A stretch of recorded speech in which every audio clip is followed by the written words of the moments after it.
Alhamdulillah, puji syukur kita panjatkan kehadirat Allah Subhanahu wa Ta'ala yang telah memberikan kepada kita semuanya nikmat yang banyak.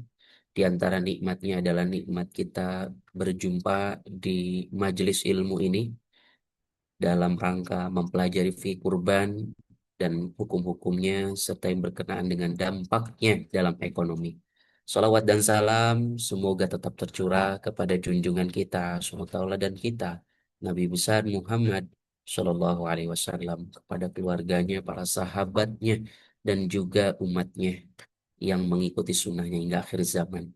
Para jamaah yang telah hadir, rahimakumullah, sebagaimana tadi Ustadz Rahmat menjelaskan ya, dengan mukadimahnya, pada malam ini kita akan mempelajari bersama tentang fikih ibadah kurban. Kenapa kita harus berkurban?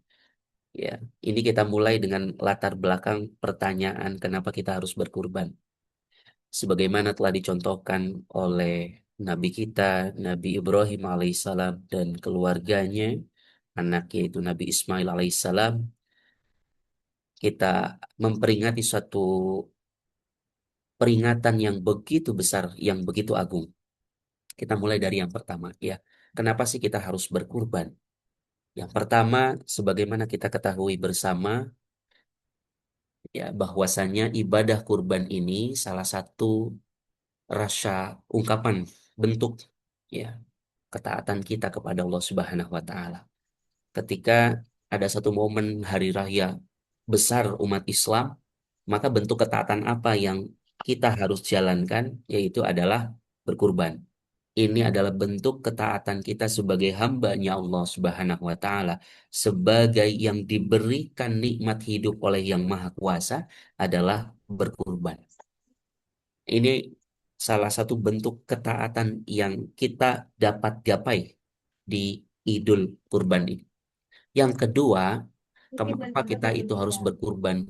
Kita di samping menjalankan ketaatan kita kepada Yang Maha Kuasa, Yang Maha Segalanya, kita juga meneladani, mencontoh Nabi kita, Nabi Ibrahim alaihissalam dan Nabi Ismail. Kita tidak mengorbankan anak kita, yang kita kurbankan adalah harta kita. Iya.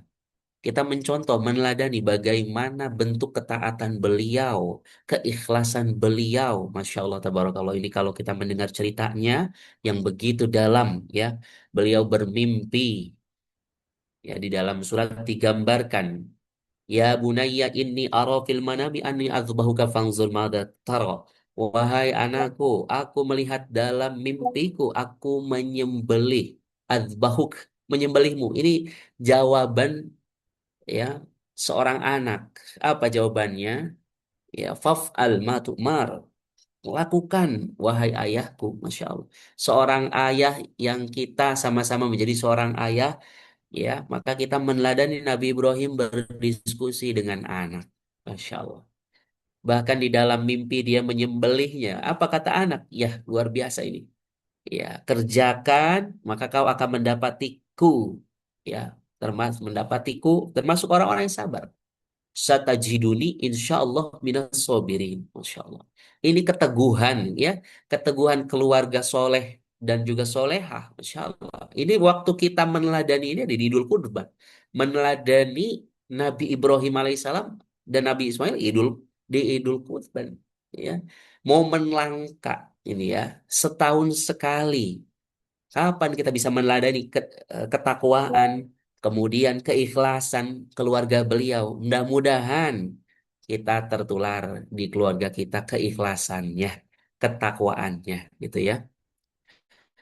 Nah, ini kenapa kita harus berkurban? Meningkatkan ketakwaan dan keikhlasan. Kapan momen kita meningkatkan ketakwaan kita dan keikhlasan kita? Ia di Idul Kurban ini adalah berkurban. Bukti kita meningkatkan level ketakwaan dan keimanan kita. Karena Nabi Ibrahim itu melihat dengan iman. Nabi Ismail juga sama. Bahkan Nabi Ismail menyampaikan kepada ayahnya, wahai ayahku, kerjakan. Ya, kau akan mendapatiku termasuk orang-orang yang sabar. Masya Allah, ini sabar ini kan. Kalau kita dapat ilmunya, Masya Allah ya. Ini kita pengen nggak nih mendapat jadi orang-orang yang sabar, Masya Allah. Ya, salah satunya adalah dengan kita meningkatkan takwa dan ikhlas kita di dalam ibadah kurban ini. Ya. Dan ini bukan ibadah setahun seumur hidup, tidak.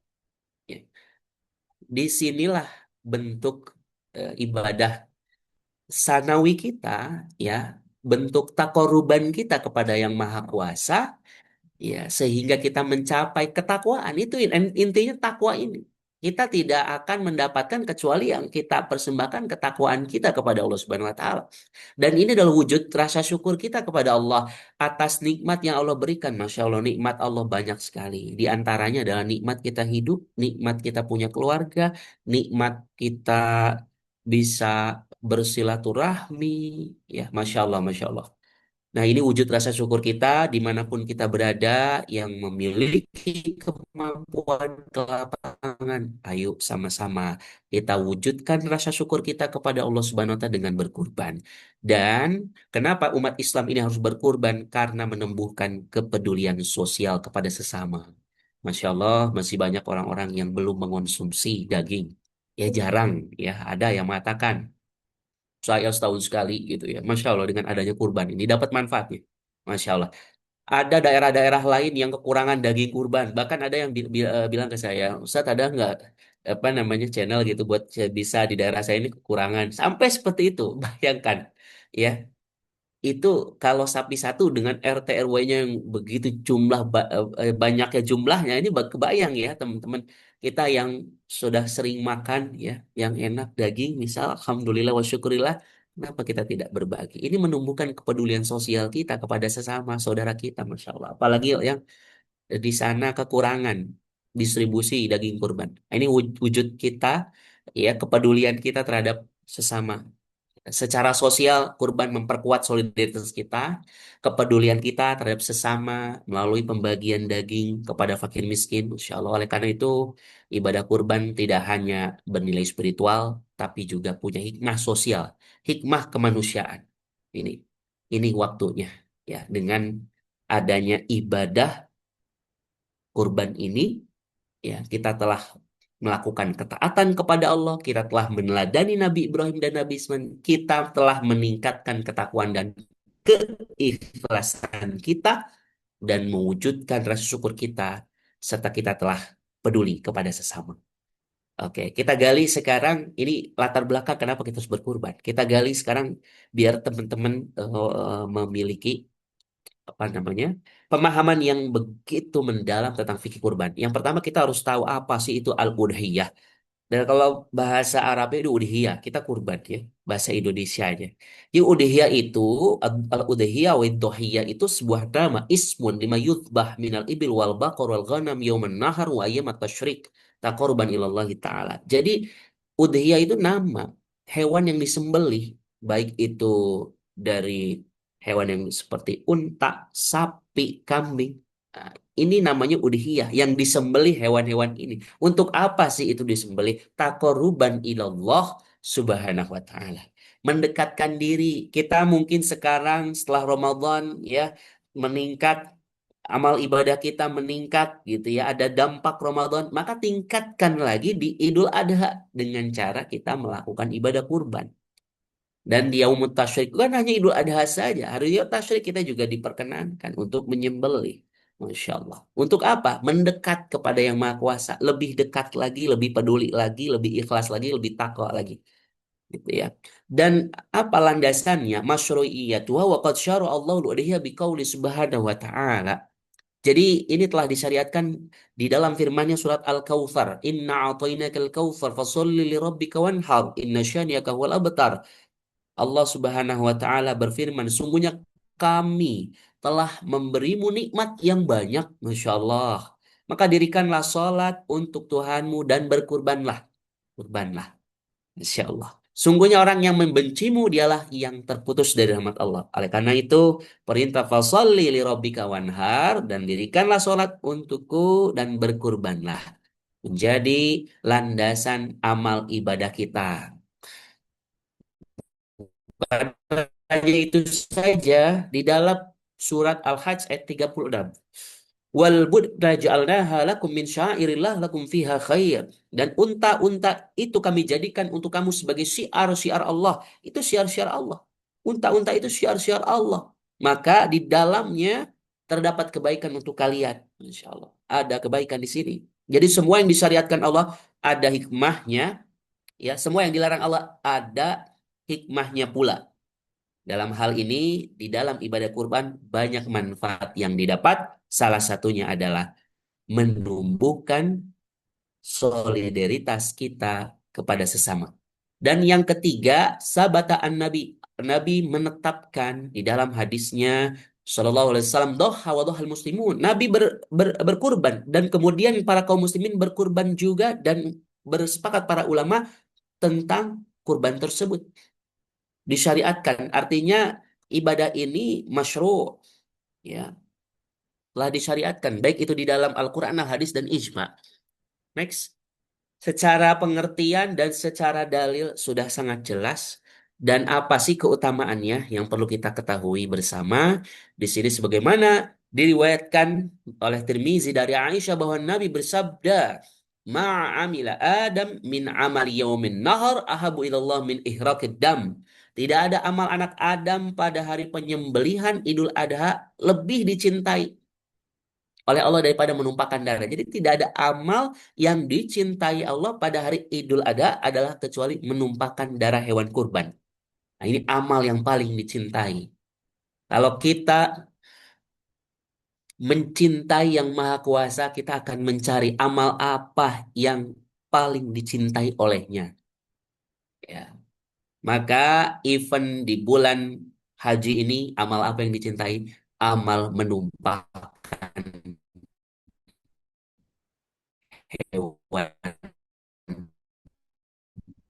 darah. Buha wa azlafiha. Wa inad dam la yaqa minallah bimakanin qabla ayyaqa 'alal ard fatibu biha nafsan. Bahkan pada hari kiamat nanti akan datang tanduknya, bulunya, kukunya. Masya Allah, menjadi saksi. Dan darahnya sebelum jatuh ke tanah sudah sampai kepada Allah Subhanahu wa taala. Pahala oleh Allah Subhanahu wa taala. Maka lapangkanlah hati kita untuk melaksanakannya. Masya Allah. Utama ini ya. Next. Jadi itu adalah amalan yang paling dicintai oleh Allah Subhanahu wa taala. Hukumnya, ini hukumnya. Ya, para jamaah hadirin dimanapun berada, udhiyah ini sunnah muakkadah, sunnah yang dianjurkan. Wa yakrah tarkuha ma'al qudroh 'alaiha. Dan makruh meninggalkannya bagi yang mampu melaksanakannya. Kalau kita punya kemampuan untuk berkurban, ayo kita kurban. Ya, karena apa? Karena ini dianjurkan. Nabi mengamalkan dan kaum muslimin juga mengamalkan. Maka bagi kita yang punya kelapangan, mari sama-sama untuk melakukannya dalam rangka meningkatkan ketakwaan dan keikhlasan kita. Dan bagi yang tidak memiliki kemampuan, jadi masalah, ya. Tapi dianjurkan untuk yang punya kemampuan untuk melakukannya. Adapun yang punya kemampuan tetapi meninggalkan ibadah ini, maka jatuh hukum yang makruh. Ya, makruh. Kita diminta untuk menjauhinya. Kita punya kemampuan, artinya kita punya kelapangan. Bahkan pada hari Idul Adha, kita masih punya kelapangan, punya kelebihan.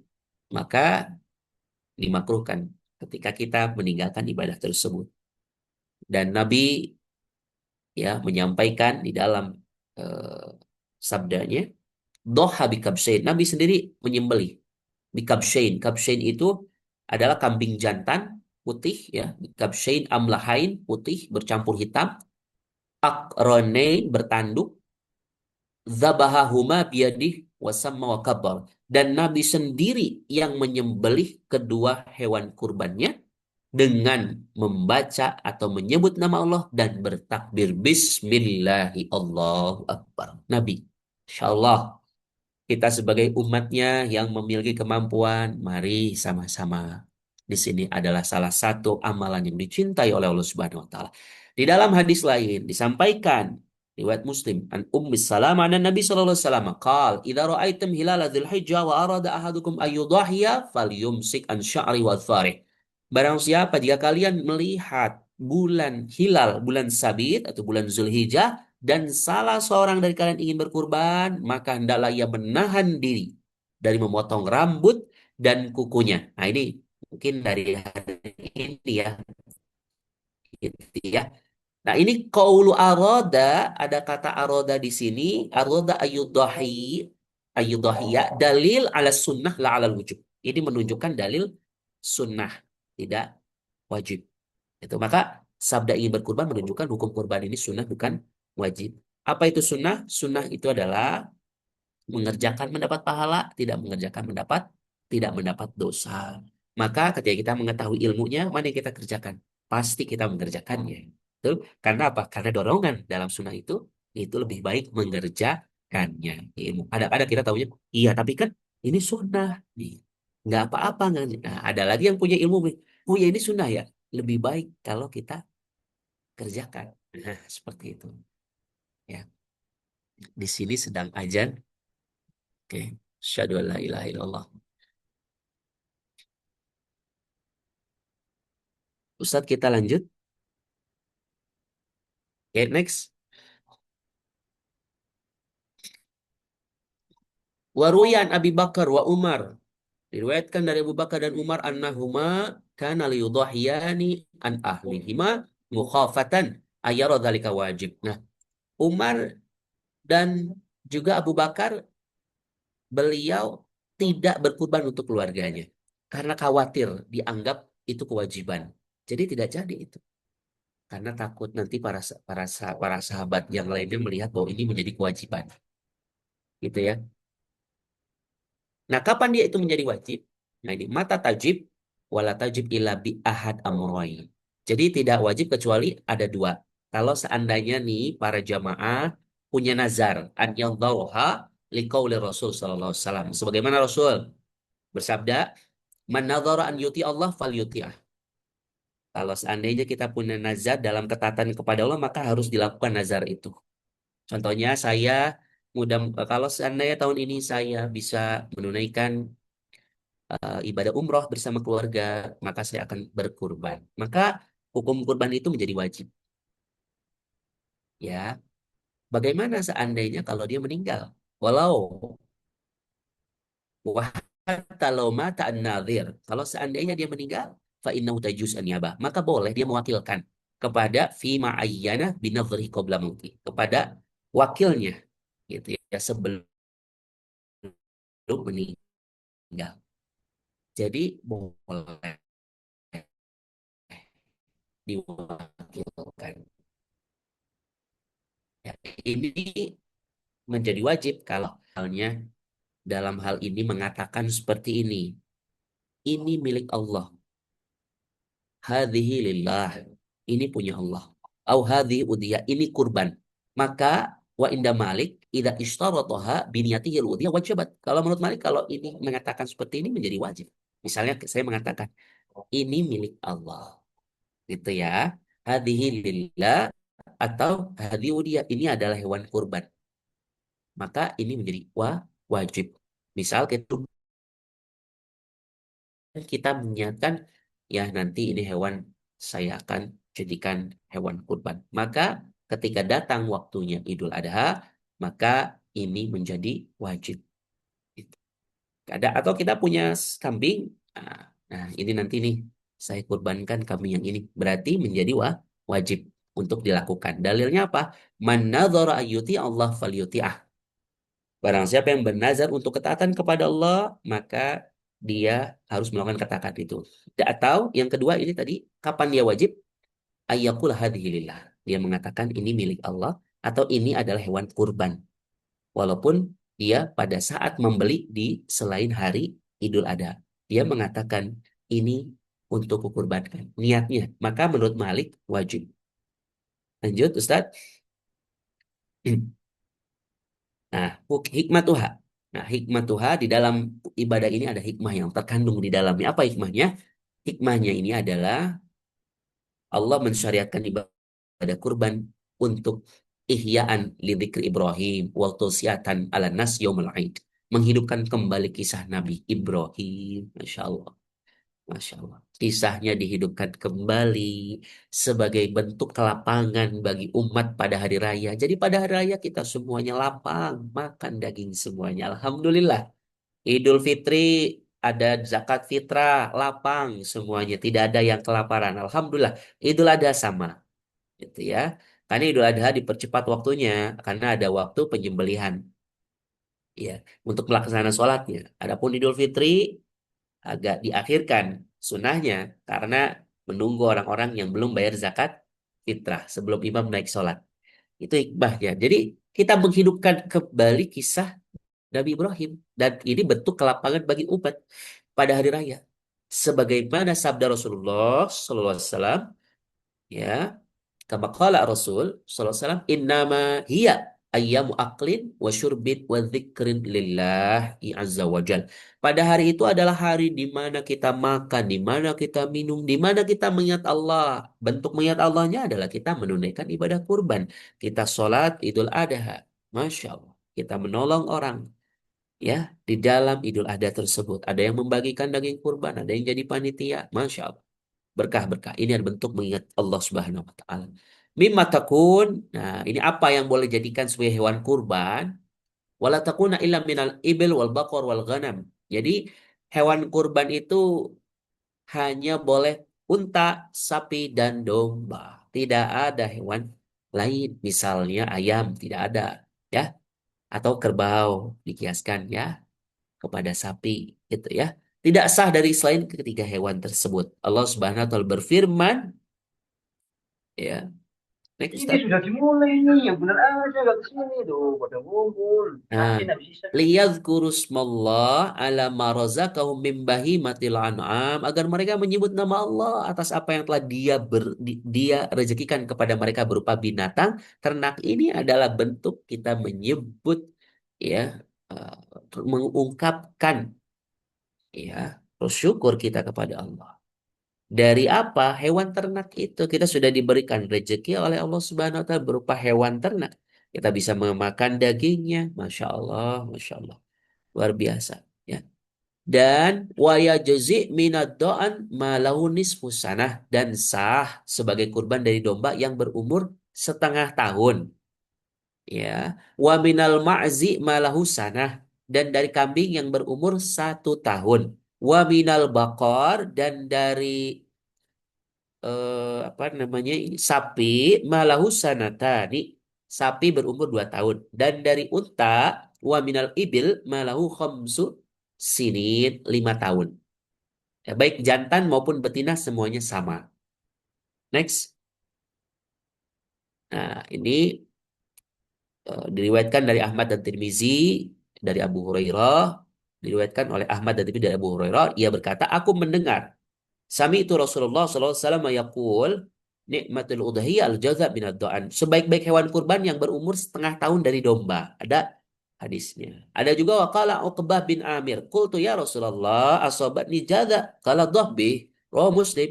Dari Uqbah bin Amir, beliau berkata, aku bertanya, wahai Rasulullah, aku mendapatkan domba yang masih muda, berumur setengah tahun.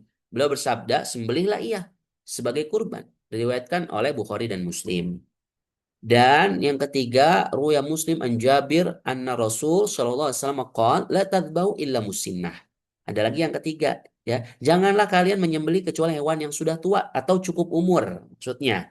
Tetapi fa in ta'assara alaikum, kalau kalian sulit bagi kalian, maka sembelih domba domba yang berumur setengah tahun. Fadhbahu jad'ah minad do'an. Oke, next. Nah, adapun musinnah al-kabirah, ya, al-musinnah al-kabirah ini apa? Musinnah al-kabirah ini adalah minal ibel, minal ibil malaha khamsu sinin. Yang dimaksud musinnah ini adalah dari unta berumur 5 tahun. Itu sudah disebut musinnah kabirah. Atau wa minal bakar, yaitu sapi malahu sanatani, sapi yang berumur 2 tahun. Wa minal ma'zi malahu sanah. Ya, kambing umurnya 1 tahun.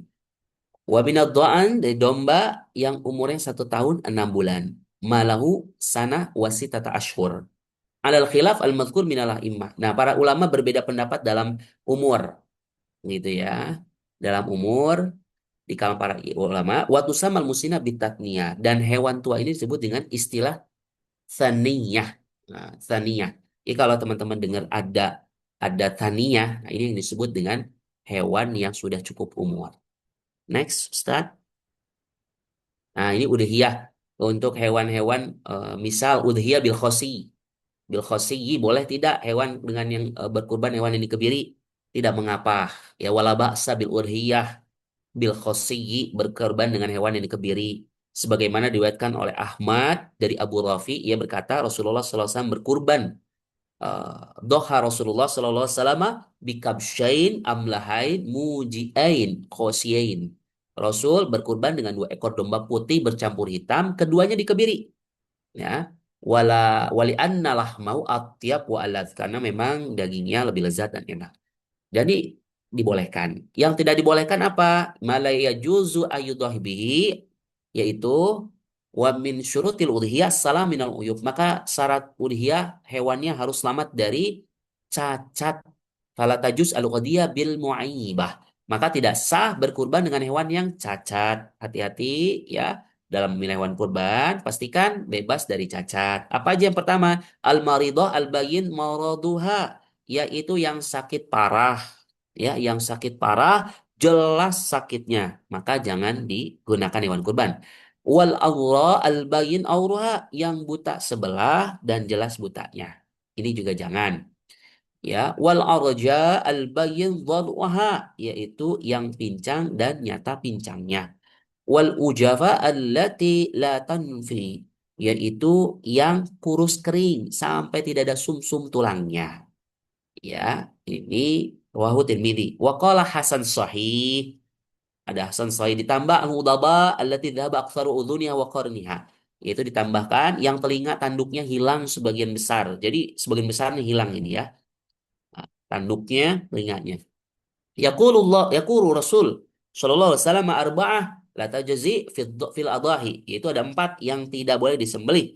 Yang pertama al-aura al-bain auruha, yang buta sebelah, jelas butanya, yang sakit dan nyata sakitnya, yang pincang dan nyata pincangnya, yang kurus kering hingga tidak ada tulang sumsumnya atau sumsum tulangnya, tidak ada sumsum tulangnya. Nah, ini 4 yang harus kita hindari. Next. Nah, ini dan termasuk yang tidak sah juga nih yang harus kita ketahui. Yang pertama al-hutama, yaitu ompong, gigi depan tanggal ya jatuh. Oke. Kemudian yang kedua al-usoma, yaitu hewan yang telinganya putus ya.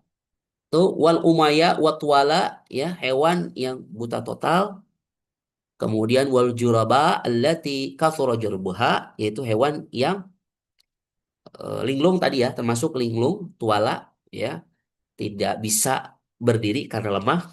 Terus kemudian yang juroba ini punya penyakit kulit menular, gatal yang parah. Makanya perlu dicek dengan dokter hewan. Ini sudah sesuai atau belum gitu ya. Nah, jangan-jangan ada penyakit kulitnya. Jangan sampai ini ya.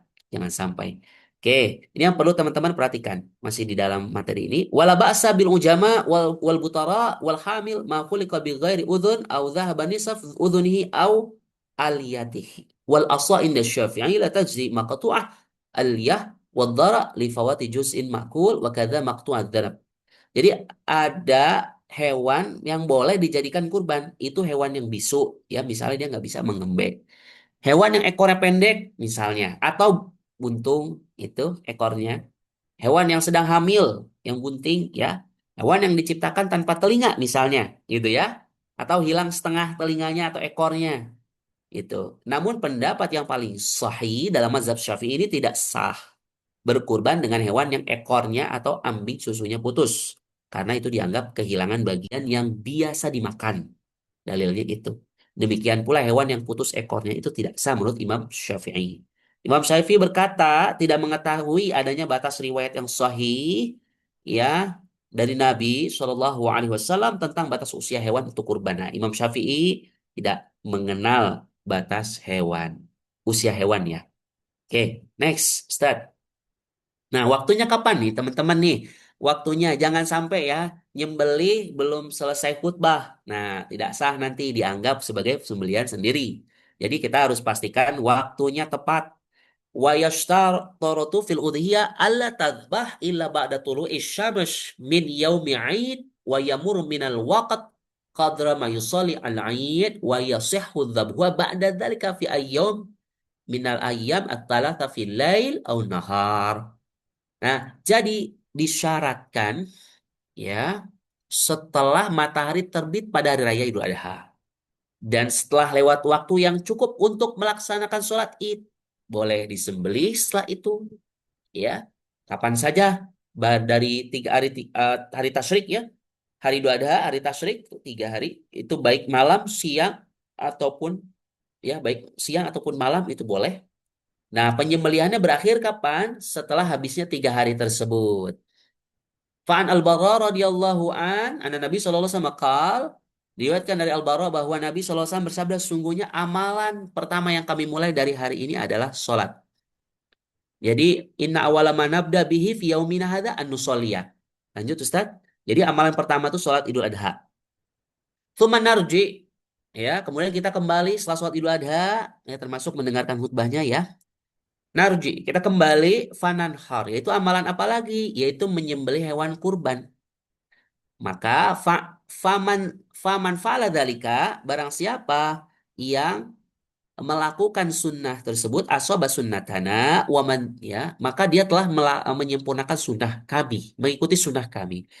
Wa man dzabaha qabla, ya, barang siapa yang menyembelih sebelum itu, fa innama huwa lahmuhu qaddamahu li ahli laisa minan nusuk fi syai'. Maka barang siapa yang melakukan sebelum itu, menyembelih sebelum itu, maka dia hanyalah daging yang ia suguhkan untuk keluarganya dan tidak termasuk dalam ibadah kurban sedikit pun. Jadi jangan sampai salah.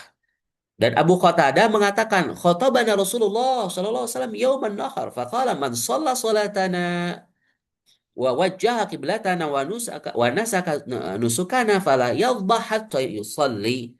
Maka di situ Abu Burda berkata Rasulullah SAW berkhutbah pada hari kami, pada hari Nahar Idul Adha, lalu bersabda, barang siapa yang sholat seperti sholat kami, barang siapa yang sholat seperti sholat kami, menghadap kiblat kami, menyembelih kurban seperti kurban kami, maka janganlah ia menyembelih sebelum ia sholat. Ya, waruya syaikhan an Rasul sallallahu alaihi wasallam dzaba qabla shalah fa inna ma yadhbah li nafsih. Ada juga nih dari ulama syaikhan ya, Syaikhan Imam Bukhari Muslim mengatakan barang siapa yang menyembelih sebelum salat maka dia telah menyembelih untuk dirinya sendiri. Wa man dzaba ba'da shalah wal khutbatain, dan dua khutbah ya, dan dua khutbah setelah sholat dan dua khutbah maka dia telah menyempurnakan ibadah kurbannya atau manusukah wa asaba sunnatan muslimin, dan beliau dan kita termasuk telah mengikuti sunnah kaum muslimin ketika kita telah melakukan penyembelihannya setelah sholat dan dua khutbah. Lanjut Ustaz, ini terkait waktu penyembelihan ya. Nah, bagaimana patungan kurban ini para jamaah? Patungan kurban kifayah udhiyah wahida an baitil wahid.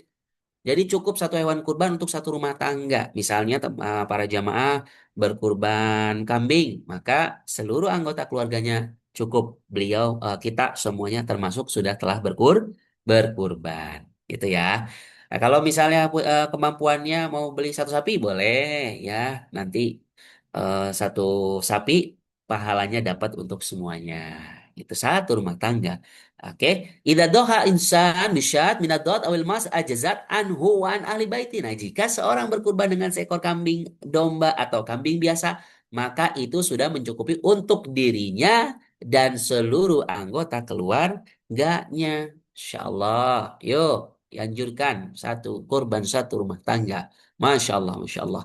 Faqad kana ar-rajul minas sahabah, ya, salah seorang dari sahabat Nabi radhiyallahu anhum, semoga Allah meridai mereka, yudahi bisyat, berkorban dengan seekor kambing, an nafsih, untuk dirinya, wa an ahli baitih, dan untuk keluarganya. Fahya sunnah kifayah, maka itu sudah termasuk sunnah kifayah, yaitu yang mencukupi. Cukup, cukup, masya Allah. Ya, orang tua kita kurban, anak-anak, suami istrinya, ya, mendapatkan juga kurbannya, pahalanya, masya Allah, cukup satu keluarga. Ibnu Majah dan At-Tirmizi meriwayatkan dan mensahihkan bahwa Ayub berkata, dahulu qala kana ar-rajul fi ahdi Rasulillah sallallahu alaihi wasallam yudahi bisyat. Ada seorang laki-laki, ya, sahabat, berkurban dengan seekor kambing untuk dirinya fi ahdi Rasulillah, di masa Rasul, untuk dirinya, an ahli baiti, ya, untuk dirinya dan keluarganya. Mereka makan darinya, ya, fayakuluna wa yut'imun, mereka makan darinya dan memberi makan kepada orang lain, wa yut'imun hatta tubahin nas wa sara kama tara. Mulai kemudian hingga orang-orang mulai saling berbangga-bangga, maka jadilah seperti kalian lihat sekarang, masya Allah, seperti sekarang, ya, yang kurban ini, masya Allah, satu sapi, ya, ada limosin, masya Allah. Ini di DA ada limosin nggak nih, Ustaz? Masya Allah ini kalau ada, ya. Lanjut, Ustaz. Nah, Nah, ini boleh jawazul musyarakah fil udhiyah, boleh kita patungan dalam kurban. Bagaimana? Tajuzu al musyarakah fil udhiyah idza kanat minal ibil awal bakar. Oh ya, wa tajuzi al bakar awil jamal an sabati ashkhas idza kanu qasidin al udhiyah littaqwa taqarrub ilallah. Jadi, boleh bagi beberapa orang untuk patungan dalam kurban. Boleh. Jika hewannya apa? Unta atau sapi. Satu ekor sapi atau unta mencukupi untuk 7 orang. Itu, ini saya korban sapi, saya sudah niat untuk berkurban. Yang jamaah kedua juga niat untuk berkurban. Jamaah ketiga sampai 7 orang, mereka niat untuk berkurban, mendekatkan diri pada Allah, boleh kita patungan. Ya, 7 orang. Gitu ya, boleh 7 orang. Boleh. Boleh untuk 7 orang jika mereka berniat kurban, mendekatkan diri pada Allah. Dalilnya apa? Dari Jabir. Ia berkata, kami menyembelih. Nah, naharna ma'an Nabi Sallallahu Alaihi Wasallam bil Hudaybiyah. Kami menyembelih bersama Nabi di Hudaybiyah. Al-bud'ah. Al-bud'ah itu, ya, unta. An sab'at untuk 7 orang, wal baqarah an sab'ah, dan sapi untuk 7 orang. Diriwayatkan dari Muslim, Abu Dawud, wa Tirmizi. Oke, oke, silakan lanjut Ustaz. Nah, ini boleh patungan, ya. Nah, ini distribusi daging kurbannya nih, ya. Jadi kalau ada yang bertanya, boleh nggak saya makan daging kurban saya? Boleh, ya. Sekarang tauzi'nya nih, distribusinya. Ya sunnu lil mudahi ayyakul min udhiyatihi wa yahdil aqarib wa yatasaddaq minha 'alal fuqara. Disunahkan bagi yang berkurban untuk memakan sebagian dari hewan kurbannya. Disunahkan kita makan, menghadiahkan ke kerabat, bersedekah kepada fakir miskin. Kalau Rasul SAW, kulu wat imu wat dakhiru, makanlah, berilah makan, dan simpanlah. Distribusinya jadi bisa kita sedekahkan. Nah, ini kan banyak nih yang belum, daerah-daerah lain yang belum, banyak hewan kurbannya, bisa kita distribusikan kepada sekerabat-kerabat kita, saudara-saudara kita fakir miskin yang ada di sana, di daerah-daerah yang terpencil. Lanjut. Nah, ini distribusinya kode. Qala al ulama al afdal ayyakul bisulus wa yatasaddaq bisulus wa yadakhil bisulus. Jadi boleh kita makan untuk kita sepertiganya, bukan kita makan semua, sepertiganya saja. Kita sedekahkan lagi sepertiga, disimpan sepertiga. Boleh juga kita pindahkan, kita kirim ke negara lain, boleh. Nakluha ila baladin akhar. Daerah lain boleh, provinsi lain boleh. Walayjuz bai'uha walayabijuluha.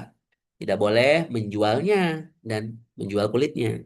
Wala yu'ti al-jazar min lahmihi syai'an ka'ujrin. Jadi tidak boleh membelikan seorang jagal itu dagingnya sebagai upah. Walahu an yukafi'u nadhir amalihi. Jadi tapi boleh memberinya hadiah kepadanya atas balasan pekerjaannya. Nah, ini untuk jagal. Karena panitia mengatur ini. Ya, wa inna ma yatasaddaq bihi al-mudahi aw yattakhid minhu ma yantafi bihi. Yang berhak bersedekah darinya itu ditutup lagi. Yang bersedekah, yang dianjurkan bersedekah darinya adalah orang yang berkurban. Atau ia boleh memanfaatkannya untuk keperluan yang bermanfaat. Misalnya untuk beli seperti plastik gitu ya, gitu ya, yang bermanfaat untuk panitia kurban tersebut. Kalau menurut Imam Abu Hanifah itu boleh menjual kulitnya, mensedekahkan harganya, wa yashtari bi ainihi. Oke, siap. Mayantafi bil fadbait. Ya, oke. Boleh kalau menurut Imam Abu Hanifah. Lanjut Ustaz. Nah, ini disunahkan ya bagi yang punya kemampuan untuk menyembelih.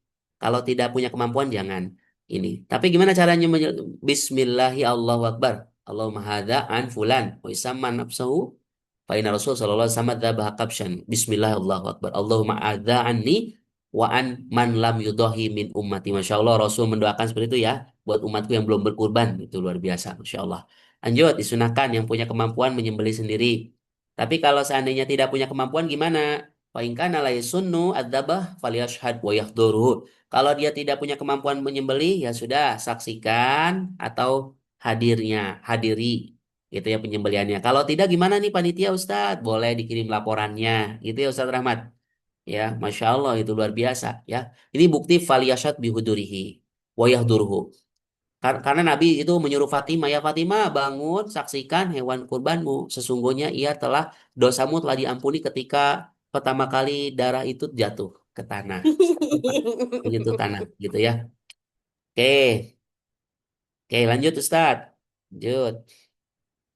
Kemudian, nah ini potensi proyeksinya ya, Masya Allah. Kalau kita lihat dari penelitian yang dilakukan oleh IDEAS, bahwa potensi sohibul kurban itu di tahun kita ambil di tahun 2024 ya 2,16 juta rumah tangga. Ya, ini nilainya ya. Ya. Nilai ekonomi kurbannya itu mencapai 228,2 triliun. Ini luar biasa nih. Kenapa umat muslim harus berkurban? Lihat nilai ekonomi kurban 28,2 triliun. Daging kurbannya bisa mencapai 117,2 ribu ton. Masya Allah. Ini kalau kebanyakan daging di Jakarta bisa dikirim kemana nih yang terpencil Ustadz Rahmat langsung Ustadz. Ini perlu ini. Kalau potensi besar ini tidak kita buktikan bahwa itu hari raya kita ya. Nah, kalau saudara-saudara yang belum dapat bisa kita bagikan ini. Sapi kerbau 587 ribu ekor setara 20,9 triliun. Masya Allah. Kalau dagingnya setara 100,2 ribu ton. Kambing domba 1,21 juta ekor. Setara dengan 7,3 triliun, 17 ribu ton. Masya Allah. Kenaikan nilai kurban dari tahun sebelumnya 2023 itu mencapai 15%. Potensi besar untuk ketahanan pangan dan pemberdayaan umat. Luar biasa ini nilainya. Ketika kita paham secara fikih, paham secara manfaat sosial ekonominya, insya Allah ibadah kita dapat dua pahala. Satu pahala kurban, satu pahala mengamalkan ilmu kita pada malam hari ini, para jemaah. Lanjut Ustadz. Oke, dampaknya ya dari perspektif ekonomi lebih dari sekedar ibadah spiritual. Kurban ini bukan hanya ritual ibadah, tapi solusi sosial dan ekonomi yang sedang tidak baik-baik saja. Ayo, ini di waktunya ibadah kurban untuk perputaran harta terjadi. Distribusi kekayaan yang lebih adil di sini ya. Yang mampu menyalurkan, yang tidak mampu mendapat dagingnya. Daging kurban untuk fakir miskin sama dengan ini menggerakkan roda ekonomi umat. Ya, kita gerakan ekonomi umat. Kita kurangi kesenjangan sosial. Kita hadirkan keadilan ekonomi. Sebagaimana ya keadilan ini selalu dibunyikan di dalam negara kita. Yang berikutnya, sebagaimana disampaikan dalam hadis riwayat Tirmizi dari kepedulian sosial ya, bahwa wahai manusia sebarkan salam, berikan makan, sambunglah silaturahmi, sholatlah di malam hari saat orang lain tidur. Niscaya kalian akan masuk surga dengan selamat. Ini salah satunya adalah hadis ini menunjukkan perintah langsung untuk memberi makan sebagai amalan utama. Jadi ibadah kurban itu adalah amalan memberi makan.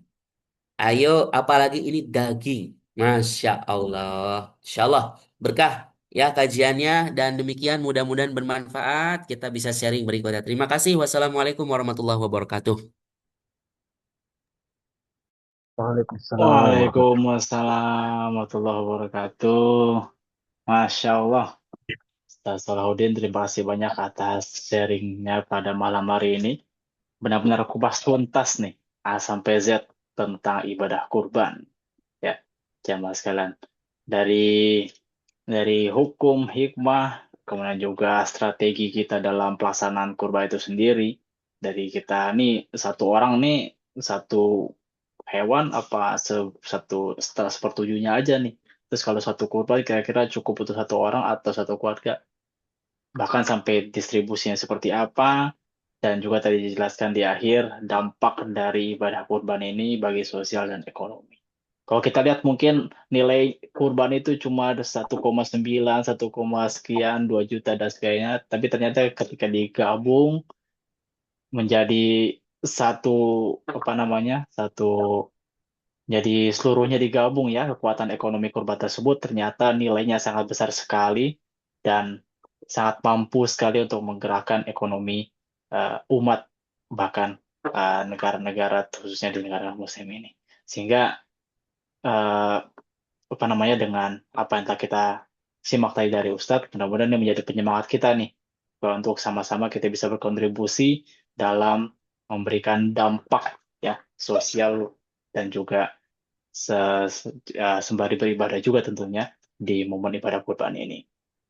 Oke, sekali lagi terima kasih Ustaz Salahuddin atas apa yang telah disampaikan.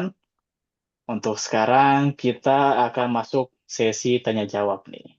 Oke, siap. Ini ada satu yang sudah siap bertanya nih dari NTT Alor, Masya Allah Ustadz Irwan Ali.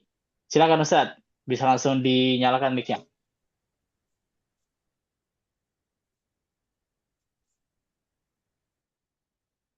Mic-nya belum nyala Ustadz, Afwan.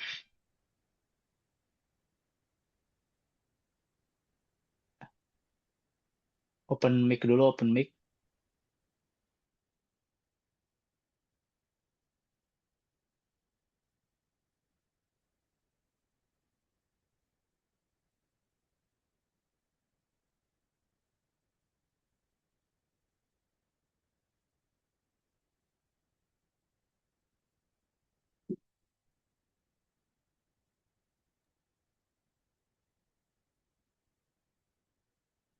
Masih mute, Ustaz.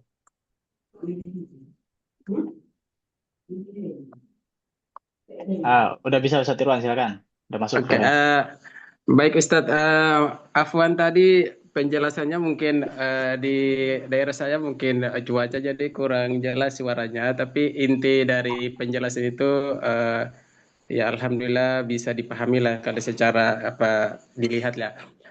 Ada dua pertanyaan Ustadz yang saya tanyakan. Yang pertama adalah tadi saya sempat dengar sedikit tentang eh, kita bisa kurban mewakili orang yang sudah meninggal dunia. Kebetulan bapak saya kan sudah meninggal, Ustadz. Jika misalkan saya ingin berkurban, tapi atas nama bapak yang sudah meninggal, apakah dalam hukum Islam itu diperbolehkan atau seperti bagaimana? Kemudian yang kedua, Ustadz, jika kita sudah berkurban, kemudian nanti pembagiannya itu kita juga dapat dagingnya misalkan, apakah kita juga diperbolehkan makan atas kurban yang tadi kita kurbankan itu Ustaz? Terima kasih pertanyaan saya kembalikan. Assalamualaikum warahmatullahi wabarakatuh. Waalaikumsalam warahmatullahi wabarakatuh. Baik, menarik ini pertanyaannya, melengkapi apa namanya dari bahasan tadi ya. Jadi ada pertanyaan, bagaimana kalau kita berkorban mewakili dari keluarga-keluarga yang telah meninggal ya. Dan tadi pertanyaan kedua adalah tentang makan dari hewan kurban kita. Silakan Ustaz Solah. Baik, terima kasih eh, Ustadz Irwan Ali dari NTT Alor. Salam kenal. Ya Ustaz. Siap, Masya Allah. Luar biasa pertanyaannya. Baik, baik. Apakah boleh berkurban sama orang yang sudah meninggal dunia? Boleh. Dalam Islam, berkurban atas nama orang yang sudah meninggal dibolehkan. Apalagi kalau seandainya orang tersebut pernah berwasiat, ya, maka kita boleh melakukan kurbannya atas namanya. Atau juga bentuk kita doa, ya, dan bakti kita kepada keluarga kita, kepada orang tua kita ya yang memang masih hidup itu kita boleh, atau yang memang sudah tiada, bentuk bakti kita, bentuk doa kita. Dan para ulama memberikan penjelasan bahwa pahala kurban ini bisa diberikan atau dihadiahkan kepada orang yang telah meninggal atau wafat. Sebagaimana sedekah dan doa juga bisa disampaikan kepada mereka. Jadi, seseorang jika memang ingin berkurban untuk yang telah meninggal, ya, berkorban untuk untuk untuknya, untuk orang tuanya misalnya ya, atau untuk keluarganya yang telah meninggal, dia niatkan untuk orang tersebut. Ya Allah, misalnya saya ini kurbanku misalnya ya, dan untuk keluargaku misalnya, untuk orang tuaku yang telah wafat itu juga bisa, gitu ya. Jadi dia membacakan seperti tadi Nabi juga gitu ya. Ini kurbanku untuk keluargaku dan untuk umatku yang belum berkurban. Begitu. Jadi diterima, dibolehkan. Sebagaimana Nabi tadi ya, yang berkurban untuk dirinya, keluarga, dan juga untuk umatnya yang belum berkurban. Ini yang pertama. Yang kedua tadi, kalau kita sudah berkurban ya, boleh nggak kita makan ya, mendapat bagian dari daging kurban? Boleh, jawabannya.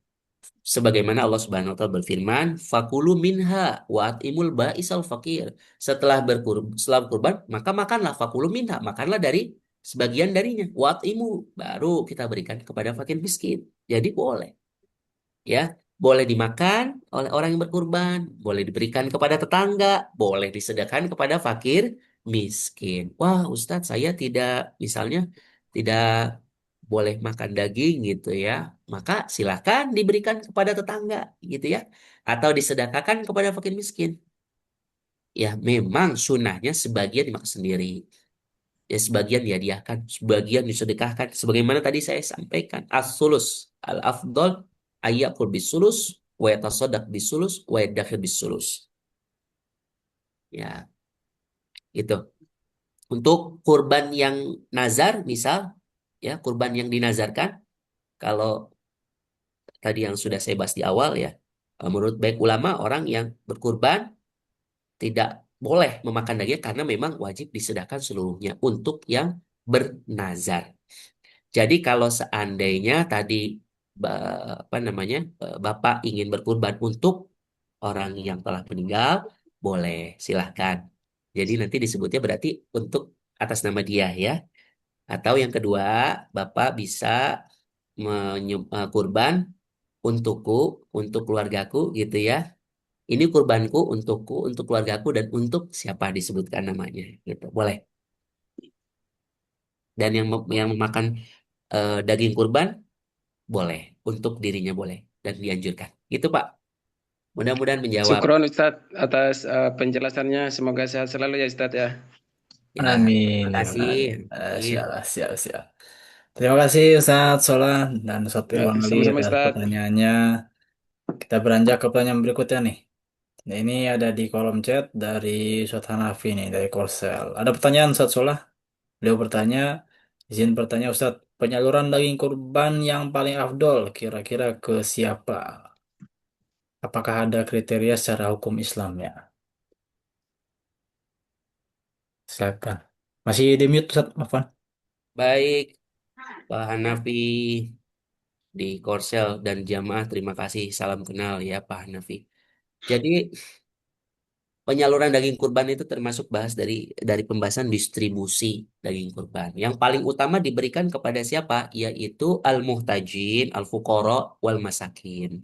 Yang tadi sudah saya sampaikan, yaitu fakir, miskin, ini yang paling utama.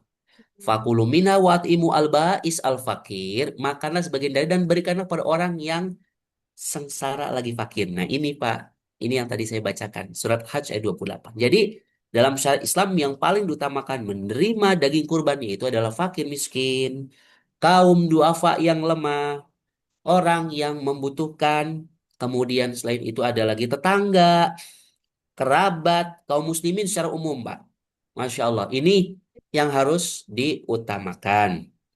Jadi kalau misalnya Bapak ada orang tahu ya yang jarang menikmati daging, nah itu yang harus diutamakan.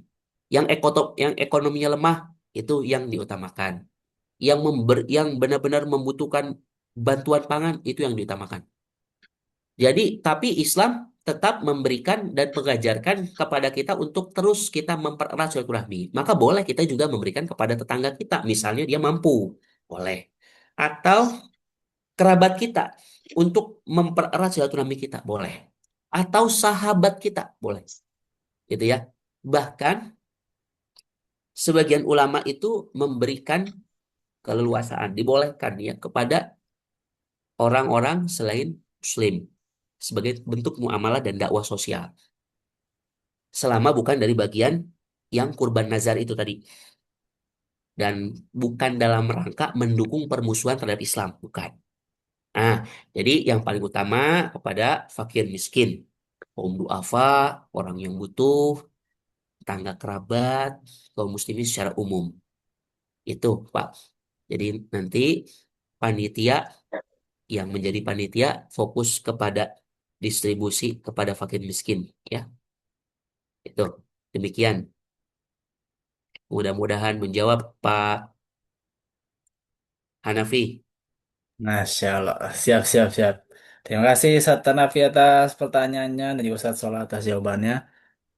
Baik, kita beranjak ke pertanyaan berikutnya nih. Ada dari Mentawai, Ustaz Angga Prasetyo.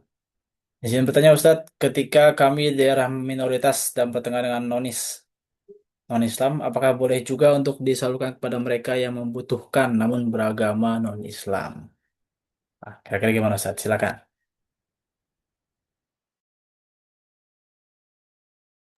Masih di mute Ustadz Ahwan.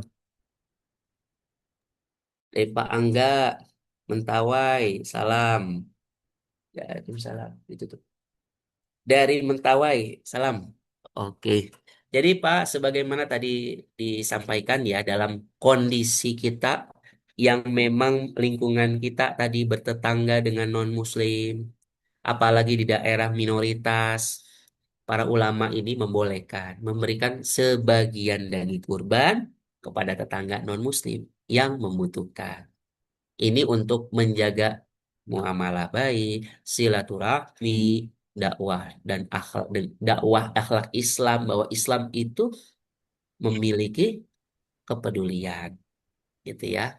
Karena kita dijunjung tinggi di situ ya memberikan suri tauladan yaitu akhlakul karimah.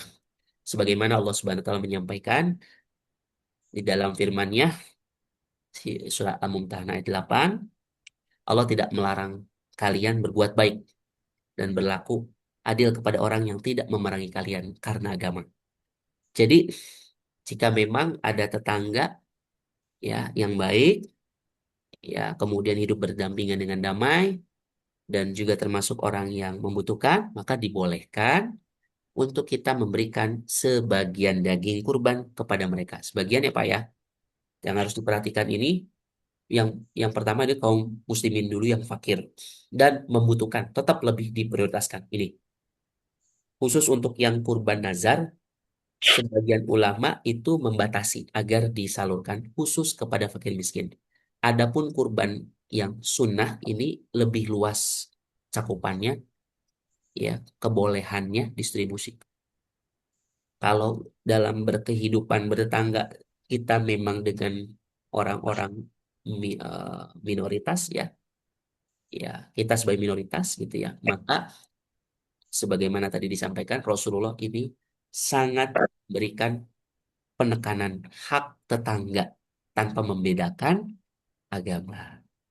Jadi memberikan daging kurban bisa menjadi ini bentuk dakwah kita, dakwah bil hal, dakwah bil akhlak, dan menunjukkan kepada mereka bahwa kita ini punya kasih sayang, punya keindahan. Islam memberikan pengajaran itu kepada mereka. Jadi boleh Pak.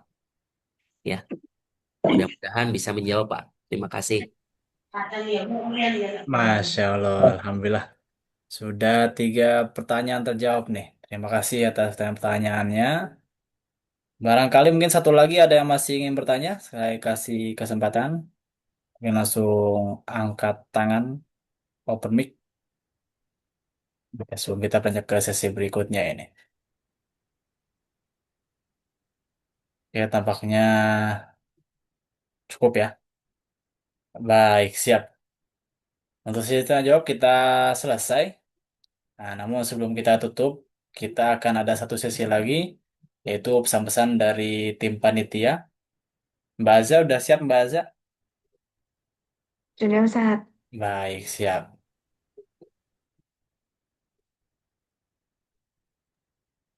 Oke, saya izin share screen Silakan ya.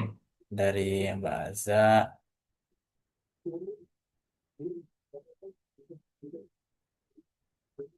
Oke, silakan Mbak. Boleh minta aksesnya Ustaz? Oh, udah.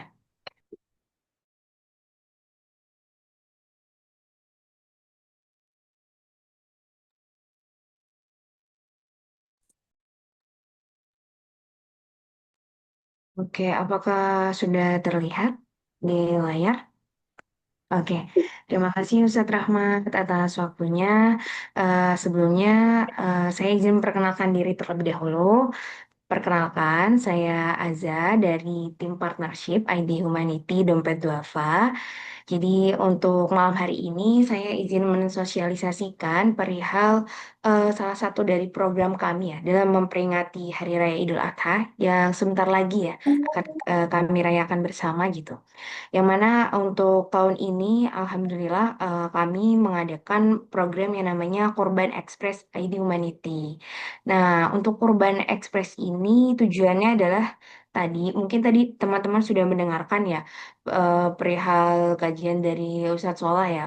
Tadi untuk dampaknya kurban itu seperti apa, kemudian persyaratannya kurban itu seperti apa. Nah, di sini saya izin menjelaskan terlebih dahulu untuk program dari kami sendiri.